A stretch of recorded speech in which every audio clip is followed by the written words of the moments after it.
সুবহানাল্লাহ।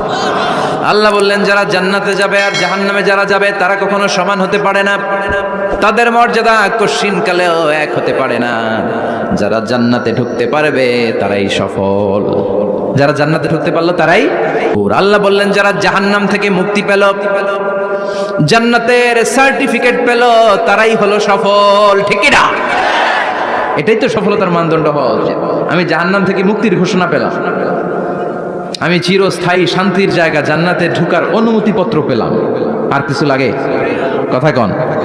আমরা সবাই কই যেতে চাই? যারা জান্নাতে যাওয়ার অনুমতি পেল তারাই সফল।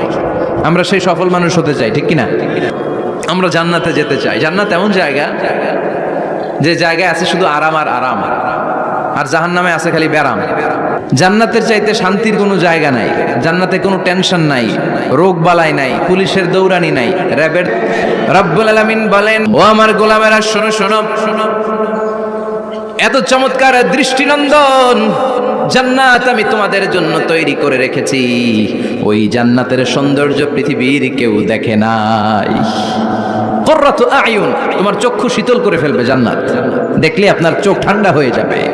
অসাধারণ, amazing, marvellous, genius, awesome, fantastic place, supercalifragilisticexpialidocious. অসাধারণ ভালো একটা চিত্র অঙ্কন করতে পারবো আপনাদের চোখের সামনে যে জান্নাতটা এইরকম হবে, নাজ নেয়ামতটা। কিন্তু আসল সৌন্দর্য যে কেমন এটা পৃথিবীর কোনো মুফাসসির বলতে পারবে? এজন্য রব্বুল আলামিন বলেন, আ'দাতু লিইবাদিয়াস সালিহিনা মা লা আইনুন রাআত, আমার সালেহ বান্দাদের জন্য এমন জান্নাত আমি তৈরি করেছি যেই জান্নাত পৃথিবীর কোনো মানুষ তার দুটি চোখ দিয়ে দেখে নাই। ওয়ালা উযুনুন সামিআত, জান্নাতের কোনো শব্দ দুনিয়ার মানুষ কান দিয়ে শোনে নাই। ওয়ালা খাতারা আলা কলবি বাশার, জান্নাতের সৌন্দর্য কত চমৎকার হবে মানুষ কল্পনা করেও কোনো কুল কিনারা করতে পারবে না। আপনি কুল কিনারাই করতে পারবেন, এত সুন্দর হবে। সুবহানাল্লাহ পড়ে।